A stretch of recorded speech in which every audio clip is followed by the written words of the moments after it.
السلام علیکم دوستو، آج دنیا کی تمام طاقتیں اور سوشل میڈیا اور میڈیا والے اسلام کے دشمن ایک بات ثابت کرنے میں لگے ہوئے ہیں کہ اسلام ایک دہشت گرد ہے۔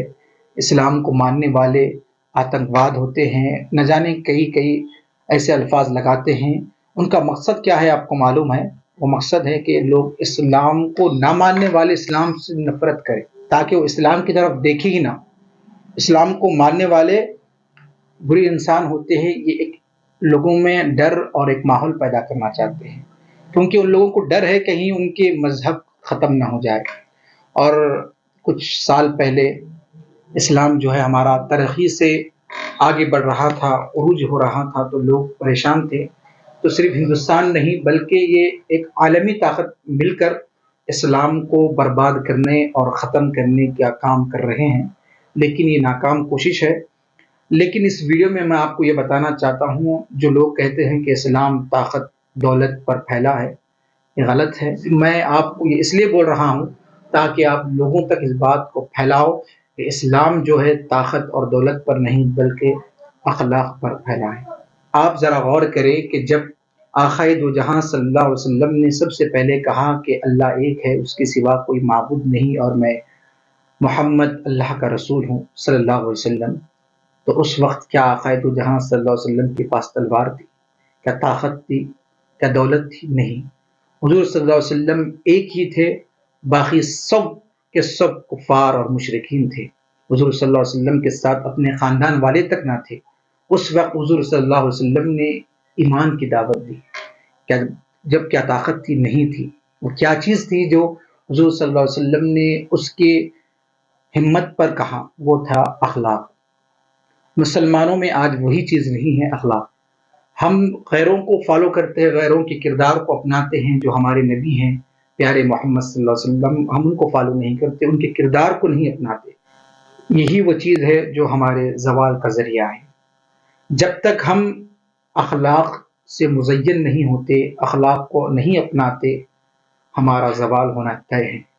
جب ہم آقا دو جہاں صلی اللہ علیہ وسلم کے اخلاق کو اپنائیں گے اور اس پر چلیں گے تو ہمارا عروج ہونا طے ہے، کیونکہ بڑے بزرگ کہتے ہیں کہ اس قوم کا عروج ہونا طے ہے۔ اور بہت سارے جو قوم ہلاک و برباد ہو گئی، جن کے نام و نشان نہیں ہے، تاریخ میں یہی بات ملتی ہے، سب سے پہلے انہوں نے اپنے اخلاق کو برباد کر دیا، اس کے بعد وہ قوم بھی برباد ہو گئی۔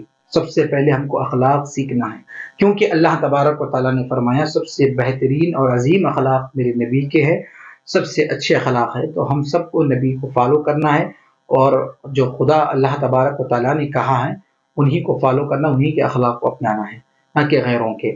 تو دوستو، میں آپ سے یہ کہہ رہا تھا کہ اسلام جو پھیلا ہے وہ اخلاق پر پھیلا ہے۔ ایک واقعہ آپ کو میں سناتا ہوں جس سے آپ کو پوری بات واضح سمجھ میں آ جائے گی۔ سیرت کی کتابوں میں لکھا ہے ایک واقعہ کہ حضور صلی اللہ علیہ وسلم مکہ المکرمہ کے بازار سے گزر رہے تھے، جب آقا دو جہاں صلی اللہ علیہ وسلم لوگوں میں نئی ایمان کی دعوت دے رہے تھے۔ لوگ پریشان تھے کہ ایک محمد نام کا ایک آدمی ہے صلی اللہ علیہ وسلم جو کہہ رہا ہے کہ اللہ ایک ہے اور وہ نبی ہے۔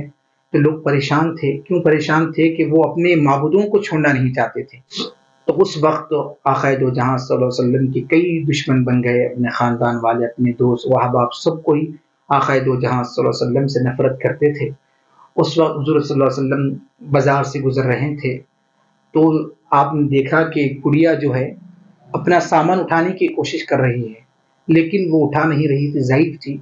آقا دو جہاں صلی اللہ علیہ وسلم نے اس کی مدد کے لیے گئے اور فرمایا کہ اگر آپ حکم دے تو میں آپ کے گھر تک یہ سامان پہنچا دوں گا۔ وہ گڑیا خوش ہو گئی کہ ایک بازار میں سامان اٹھانے والا مل گیا، اور خوش ہو کر وہ آپ کو دعائیں دینے لگی، اور دعائیں دیتے دیتے کہنے لگی، اے نوجوان، آپ مجھے بہت نیک اور شریف معلوم ہوتے ہیں، تو میں آپ کو ایک نصیحت کرنا چاہتی ہوں، اس کو ذہن میں رکھ لو، کیونکہ آپ نیک معلوم ہوتے ہیں اس لیے میں آپ کو کہہ رہی ہوں کہ مکے میں ایک محمد نام کا آدمی ہے صلی اللہ علیہ وسلم، جو بھی اس کو دیکھتا ہے اس کا غلام بن جاتا ہے، اور وہ ایک نیا دین لے کر آیا ہے۔ تو آپ اس سے دور رہیں اور اس کو کبھی مت دیکھو، جب سامنے بھی آ جائے تو اپنے آنکھوں کو بند کر لو، بات تو قطعی مت کرو، کیونکہ اس کے باتوں میں بھی جادو ہے۔ حضور صلی اللہ علیہ وسلم اس کے باتوں کو سنتے ہیں، مسکراتے ہیں اور آگے بڑھتے ہیں۔ نہ جانے راستے تمام حضور صلی اللہ علیہ وسلم کے بارے میں کئی باتیں آپ کی شان میں گستاخی کرتی گئی، حضور صلی اللہ علیہ وسلم مسکراتے رہے اور چلتے رہے، اس کا سامان، اس کا بوجھ اٹھاتے رہے۔ اگر ہم کو کوئی گالی دے، اگر ہم سے کوئی نفرت کرے، کوئی ایسے الفاظ بولے، تو کیا ہم برداشت کریں گے؟ نہیں، کیونکہ ہمارے اندر وہ اخلاق نہیں ہے۔ نبی کے جو اخلاق تھے وہ ہمارے اندر آنا چاہیے۔ حضور صلی اللہ علیہ وسلم نے جو زندگی گزاری ہے وہ ہمارے خاطر گزاری ہے، تو ہمارے اندر وہ اخلاق نہیں ہے۔ اگر ہم کو کوئی گالی دے تو ہم اس کی مدد تو دور کی بات ہے، ہم اس سے دشمنی کرتے ہیں، اس کو تکلیف دینے کا سوچتے ہیں، مگر حضور صلی اللہ علیہ وسلم اس کے سارے سامان کو مسکراتے ہوئے اس کے گھر کو پہنچا دیتے ہیں۔ جب واپس پلٹ کر آنے لگتے ہیں تو بوڑھیا آواز دیتی ہے کہ اے نوجوان، آپ کا نام تو بتائیے، تم نے میری اتنی مدد کی ہے۔ تو حضور صلی اللہ علیہ وسلم مسکراتے ہوئے کہتے ہیں، اے مائی، میں وہی محمد ہوں جس کو تم نے راہ سے تمام گالیاں دی ہے۔ تو اس بڑھیا نے چیخ کر کہا کہ لوگ سچ کہتے ہیں، جو محمد کو دیکھتے ہیں وہ محمد کے غلام بن جاتے ہیں، اور پیروں میں خطبوں میں گر کر لا الہ الا اللہ محمد رسول اللہ کا کلمہ پڑھ کر اسلام قبول کیا۔ تو دوستوں، حضور صلی اللہ علیہ وسلم نے اس بڑھیا کے سامنے نہ اپنی طاقت بتائی، نہ دولت پیش کیا، نہ جنت کی خواہش دکھائی، نہ دوزخ کا ڈر دکھایا۔ صرف حضور صلی اللہ علیہ وسلم کے اخلاق کو دیکھ کر اس نے اسلام قبول کیا۔ تو دوستوں، ہمارے جو مسلمان بھائی ہیں، ہمارے اندر وہ کمی آ چکی ہے، اخلاق دور دور تک نہیں ہے، تہذیب نہیں ہے۔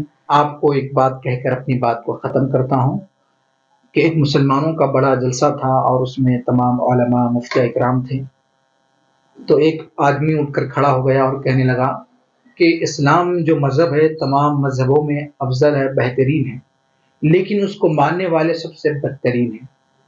تمام لوگ علماء تھے، پریشان ہو گئے اور اس سے فوراً سوال کیا کہ تم کہہ رہے ہو کہ اسلام سب سے اچھا ہے، لیکن اس کے ماننے والوں کو بدترین کہہ رہے ہو، ایسا کیوں؟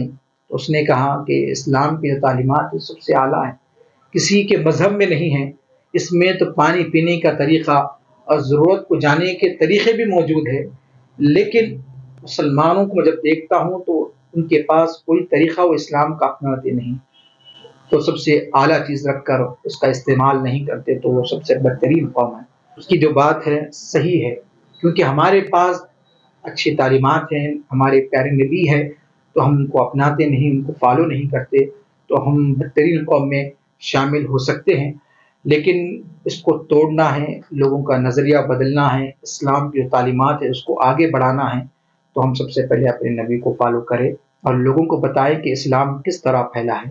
اسلام جو ہے نہ دولت پر، نہ طاقت پر، بلکہ آقائے دو جہاں صلی اللہ علیہ وسلم کے اخلاق پر پہنچا ہے، ہمارے اولیاء اللہ کے، صحابہ کے اخلاق سے پہنچا ہے۔ مع السلام۔